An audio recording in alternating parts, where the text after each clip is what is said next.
En el siguiente video hablaremos sobre el tema Educación permanente. Bienvenidos. La idea de continuidad de la educación permanente en el proceso educativo no es esencialmente nueva, pero ha sido en las últimas décadas cuando los teóricos de la educación han señalado las relevantes consecuencias que tiene la adopción de esta perspectiva en el porvenir de los procesos de enseñanza y aprendizaje, por lo cual es entendida como un proceso constante de actualización y de reentrenamiento. Pero hoy en día se generaliza una interrogante: ¿cuál es el reto que enfrentan las generaciones actuales en esta temática? Según autores del tema, el reto lo manejan a cómo articular la adquisición de conocimientos con la inmensa masa de información disponible, ya que lo importante no es la mera acumulación de conocimientos, sino saber qué tipo de información es necesaria, dónde encontrarla y cómo usarla.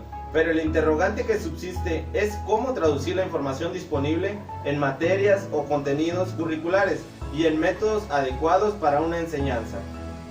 Ahora hablaremos acerca de los antecedentes históricos.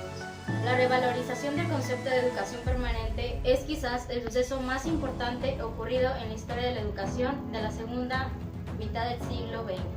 Es interesante anotar que la primera vez que la idea de la permanencia del proceso educativo se incorpora en texto oficial es precisamente a propósito de la educación de adultos en un informe del Comité de Educación de Adultos del Reino Unido, describió en el año de 1919. Hay dos organizaciones mundiales que son pieza clave en la realización de este concepto: la UNESCO y la Unión Europea.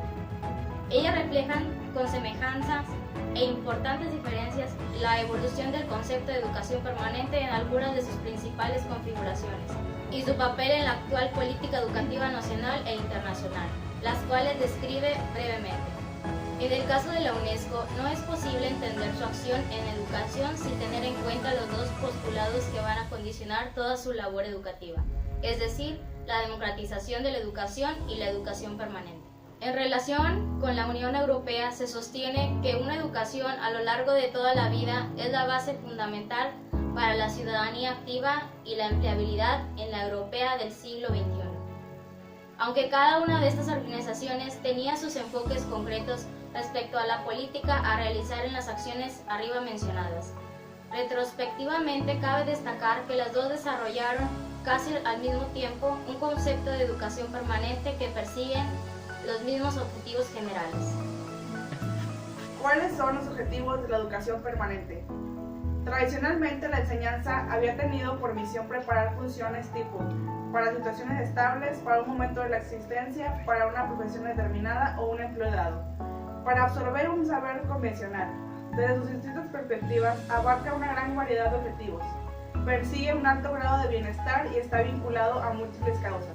Sus fuentes de legitimación alcanzan tanto a simples revisiones de la política educativa y social como concepciones de carácter profundamente innovador e incluso revolucionario. Por ello viene la aceptación de la idea de que el ser humano se educa durante toda su vida, es decir, es educable mientras vive. Se comienza a percibir una perspectiva de una educación permanente para todos, lo cual la idea comienza a ser avalada por una gran cantidad de documentos, algunos incluso de gran repercusión. Es aquí donde comienza la utilización de un término nuevo, aplicando la educación a adultos, en la educación continua, hasta convertirse en un principio en la idea matriz de las políticas educativas que habrá que poner en marcha constantemente. La educación permanente y sus repercusiones en la educación superior contemporánea. Concebida la educación permanente como un marco globalizador constituido por el aprendizaje formal, no formal e informal, que aspira a la adquisición de conocimientos para alcanzar al máximo desarrollo de las destrezas profesionales en las diferentes etapas de la vida, que se permite generar expectativas como el reconocimiento de todas las posibilidades educativas que ofrece la vida en sociedad, y atención a esta realidad la expresión educación permanente. Existe sin limitarse a abarcar todas las formas de desarrollo y dimensiones de la vida, todas las ramas del saber y todos los conocimientos prácticos que ayuden a contribuir a todas las formas de desarrollo a lo largo de la vida de los jóvenes y los adultos. Por lo que el perfeccionamiento educativo tiene que ser un proceso continuo. Para ello resulta fundamental el rol de la educación permanente en la educación superior. Como una reflexión general sobre el tema de educación permanente, expondremos una idea fundamental aplicándola en nuestro nivel actual, y es que la institución de educación superior debe transformarse en verdaderos centros de educación permanente, modificando su organización, método de trabajo y currículum. Al hacer esto, la educación superior habrá colocado a las personas humanas como núcleo de sus preocupaciones y justificación de qué hacer. Lo que necesitamos es una universidad que sea de un centro de educación permanente, para la actualización y capacitación para universidades con sólidas disciplinas fundamentales, pero también como una amplia diversificación y programas de estudios, diplomados y puentes entre los cursos y las asignaturas, y de manera que nadie se sienta atrapado y frustrado por la escuela tradicional pasada. El propósito deberá ser que los estudiantes salgan de la universidad portando no solo sus diplomas de graduación, sino también conocimientos relevantes para vivir en sociedad, junto con las destrezas para aplicarlo y adaptarlo a un mundo en constante cambio.